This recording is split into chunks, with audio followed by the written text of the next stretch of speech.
The following presentation is brought to you by the Mini Dental Implant Center of Central Kentucky and Dr. Robert L. Simmons, DMD, with your host, Dave Shuffett. Hi, I'm Dave Shuffett. Innovation and technology have pushed the evolution of the next generation of dental implants. Today's dental implants give the aesthetics, function, and feel of natural teeth. For patients, that life-changing smile is now more affordable and accessible than ever before. I'm here today with my own dentist, Dr. Robert Simmons, to discuss dental implants and many dental implants in particular. Welcome, Doc. Thanks, Dave. It's a pleasure to be here. Tell us about your office and your practice. Now, I've been to your office numerous times, and I'm really impressed with the equipment you have. Well, our office is located in Central Kentucky between Campbellsville and Greensburg. My hometown. That's right. You know, we take pride in offering a state-of-the-art facility equipped with the latest technology for our patients. All of our x-rays are taken in digital format. We also have a 3D scanner that takes three-dimensional images of the skull. We have a laser in the office. We recently implemented a unique CAD-CAM system in the office. Of course, as you know, CAD-CAM stands for Computer-Aided Design and Manufacturing. This system fabricates all ceramic restorations in just one single appointment. It creates highly aesthetic, metal-free restorations without the need for those gooey impressions that can often gag patients, or the need for those temporaries that can often come off between appointments. The process starts with a digital scan of the teeth using an intraoral camera. By simply gliding the camera over the teeth, a full-color, three-dimensional model of the teeth is generated. Then the software allows us to design a restoration quickly without compromising precision or aesthetics. After it's designed, we fabricate the restoration using a ceramic block that's cut out in a milling unit. After finishing up the restoration, it's simply seated in the patient's mouth that same day. So it's a very exciting time to practice dentistry with all the technological advancements that have been made in recent years. What procedures do you routinely perform there? We offer general dentistry, cosmetic procedures, veneers, braces, conscious sedation, and of course implants. Now, Doc, what sparked your interest in dental implants? Over the years, I've seen patients really struggle with their dentures and their missing teeth. You know, they gag, they can't keep them in, they can't eat, they hurt, they don't feel confident. It really affects their quality of life, and they have to carry their denture adhesives with them all the time. They have to give up their favorite foods, so they hide, they struggle, and they just try to cope. So dental implants can remedy these issues? Implants have been the most important and exciting innovation in dentistry in the past 50 years. I needed a way to help these patients. These implants work, and it changes people's lives. I didn't realize people had so many problems with dentures. You know, when I go to dental meetings and talk with other doctors, I find that so many of them have quit doing dentures altogether. You know, it can be a very frustrating process because you can put the most beautiful denture in a patient's mouth and you can build it to all the perfect standards, and you may still have an unsatisfied patient. Why? Well, it's because dentures don't feel and function like natural teeth. But if you attach that denture in their mouth with mini implants, it's almost like natural teeth. Now let's see what some of your patients are saying about mini dental implants. I'd say it was a little over 10 years ago. I had some root canal therapy as well as a bridge. So subsequently, those failed. And I was devastated. You know, I did not want to have a partial plate, and I mean, I was devastated. I didn't even realize how important it was to me until after I lost my teeth. I quit smiling, and you know, not to mention the effect it had on eating. And I'd hold my hand above my mouth, and it was just horrible. It made me feel old because they had to remove a tooth that had a root canal in it. And Dr. Simmons was so worried about it hurting me, and he's always that way. His empathetic concern is more than I've ever seen in any other dentist I've been to. I don't even consider endodontic therapy a necessity even anymore, or traditional crowns, because you have to remove so much of the external part of the tooth. I don't think it's necessary. I would go with an implant, and I would recommend it to anybody. I think it's made several other things obsolete, and it felt totally natural from the very beginning. when I've had crowns before and bridges before,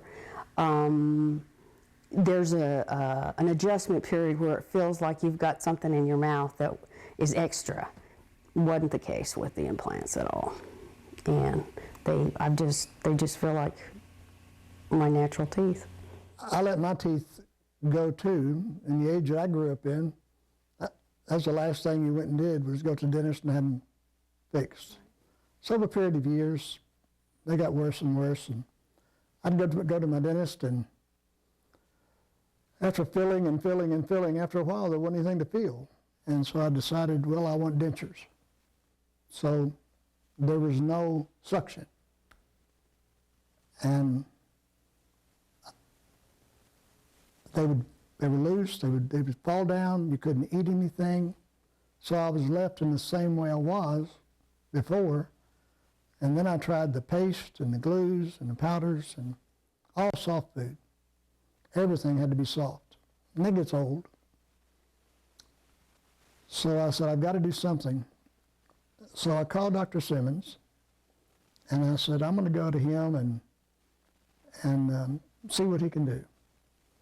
So I came in and told him my problem, and he looked at my dentures, and he said, well, I've got something else.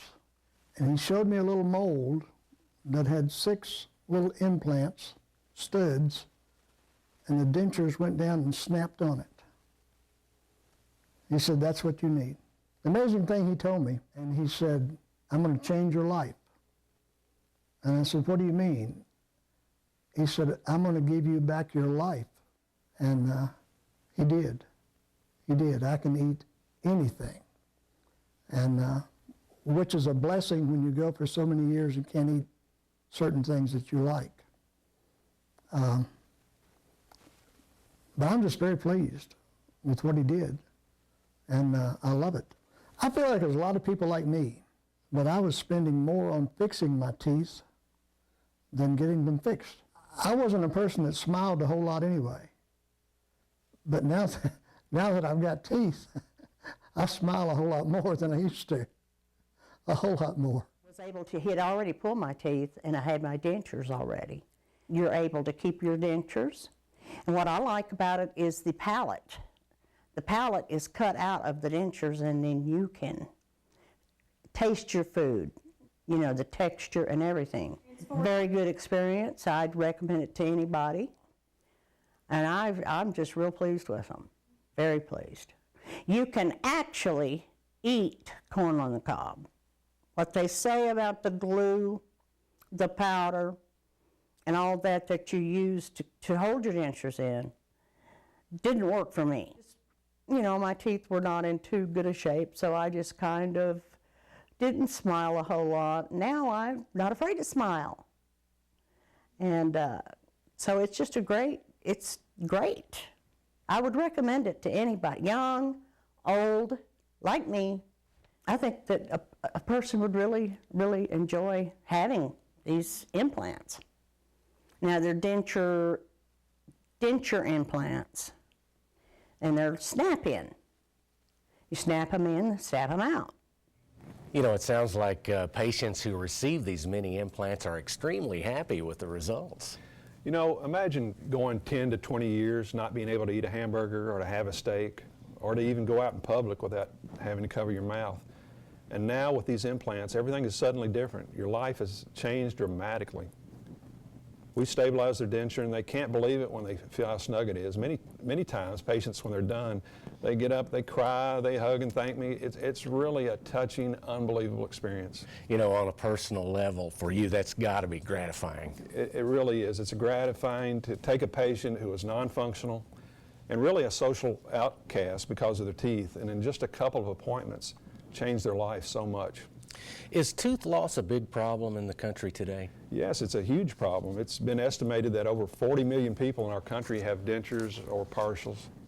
What's the difference between conventional and mini implants, Doc? Well, I'm trained in placing conventional implants and still place them in many situations, but there can be a lot of drawbacks to the traditional surgical implant. The major difference is that there's more surgery involved.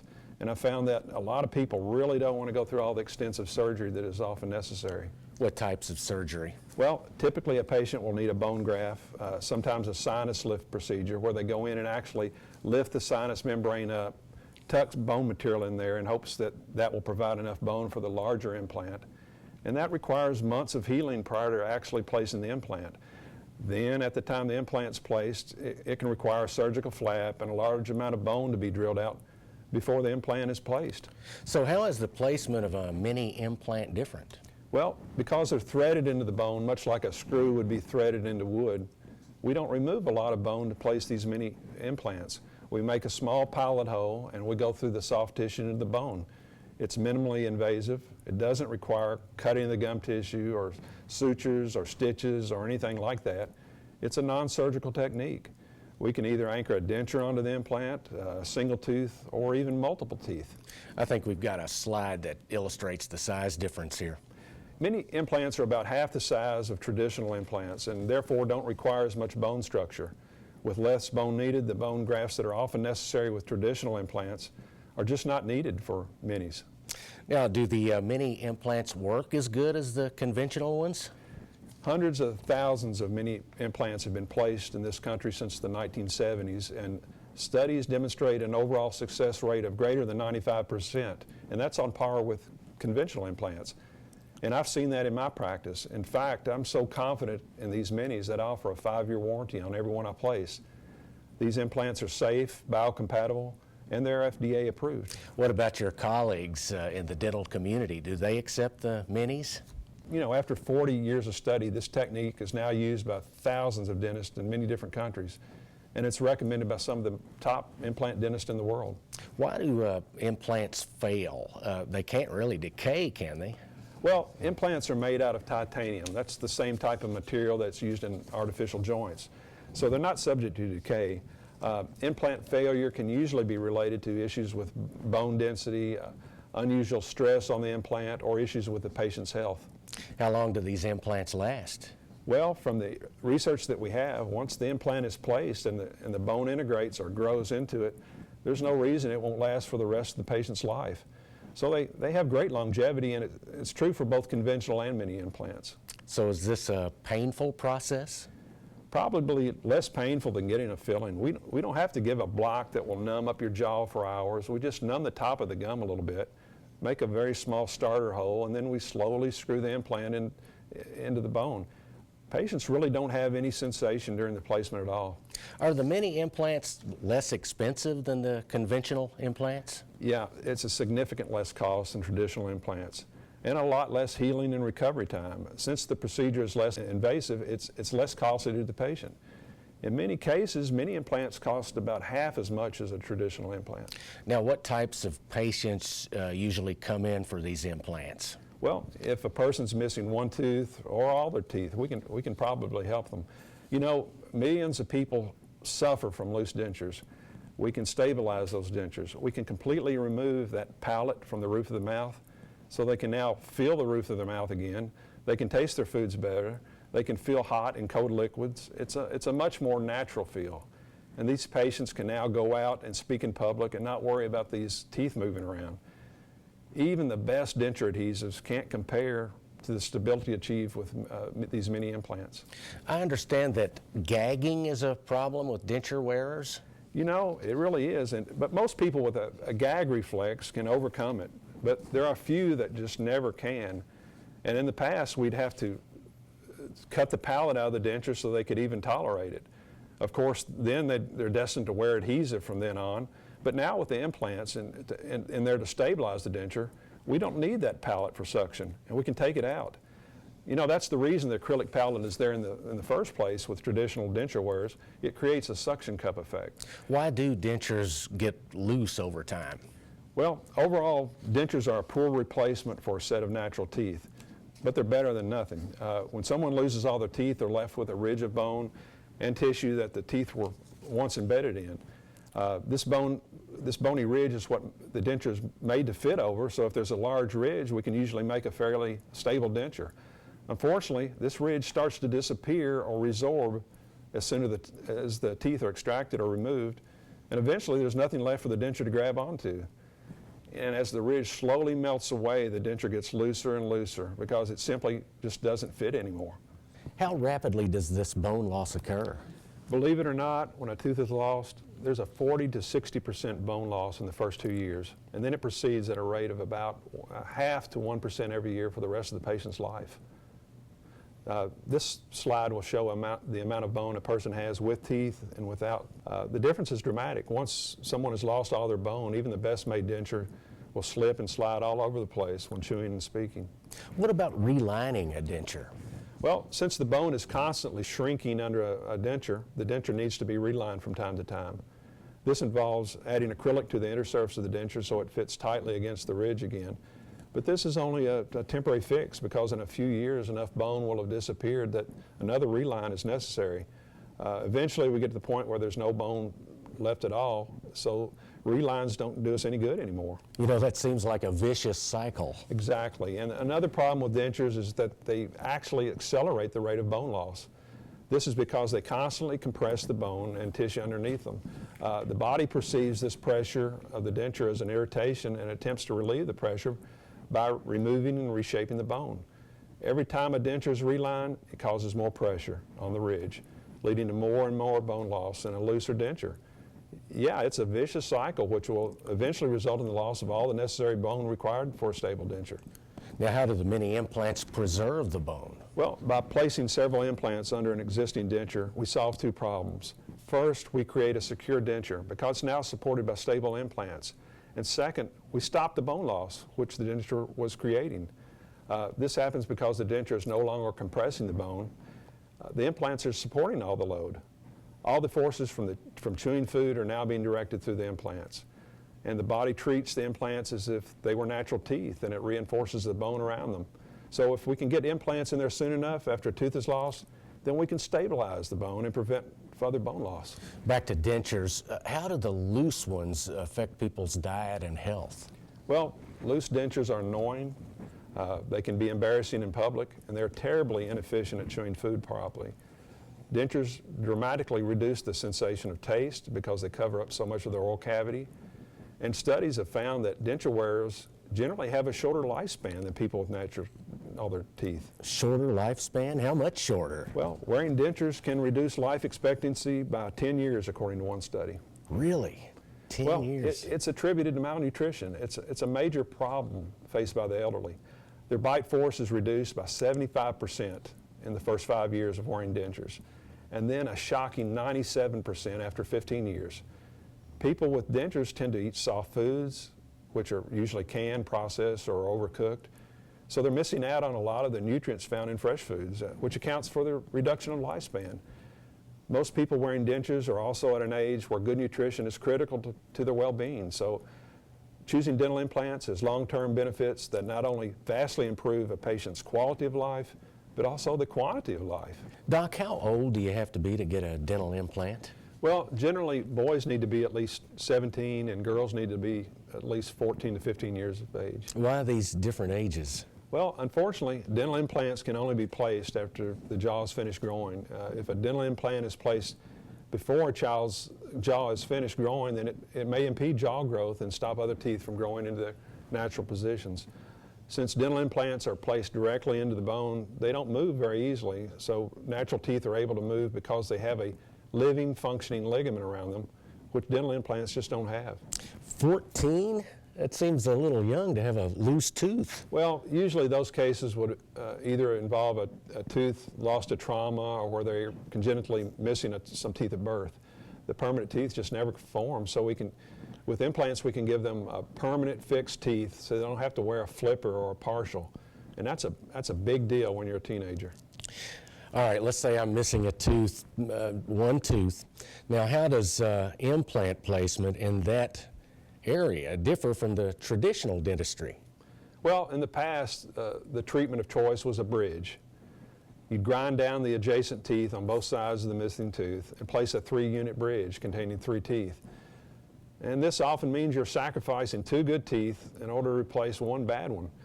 You're grinding away perfectly good enamel, but now we can just put in an implant and put a tooth on it. The good teeth stay intact because you don't have to grind them down. It's a lot less invasive and destructive to the other teeth. So implant placement is the ideal treatment in this scenario, and it's fast becoming the standard of care in dentistry.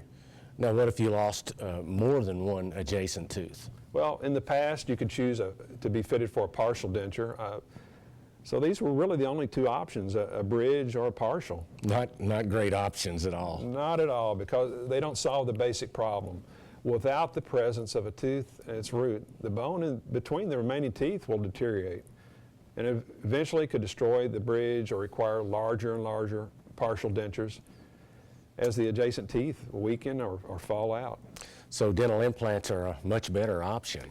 Dental implants, single or multiple, fill both primary functions of natural teeth. They support replacement teeth and they stimulate and maintain the underlying bone to keep it healthy. So a patient comes in, they're missing teeth, they sit down in front of you. What do they want to know about mini implants? Well, basically they want to know if they're a good candidate, if this is going to work for them. They want to know if it's going to hurt, how much it costs.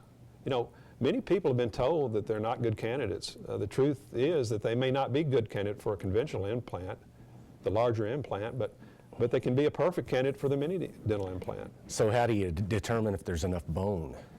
In my office, we have invested in a 3D CAT scan machine. As far as I know, it's the only one in this area.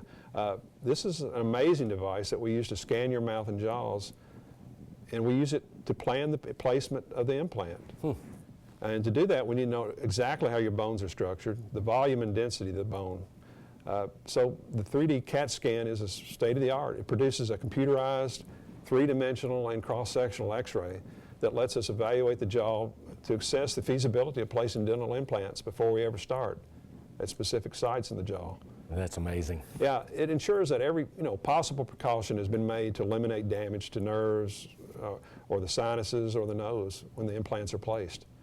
We use this scan to virtually plan the implant placement on the computer and then fabricate a surgical guide that we use during the actual implant placement. How does this fantastic machine operate? Well, the scanner is a large machine with a chair.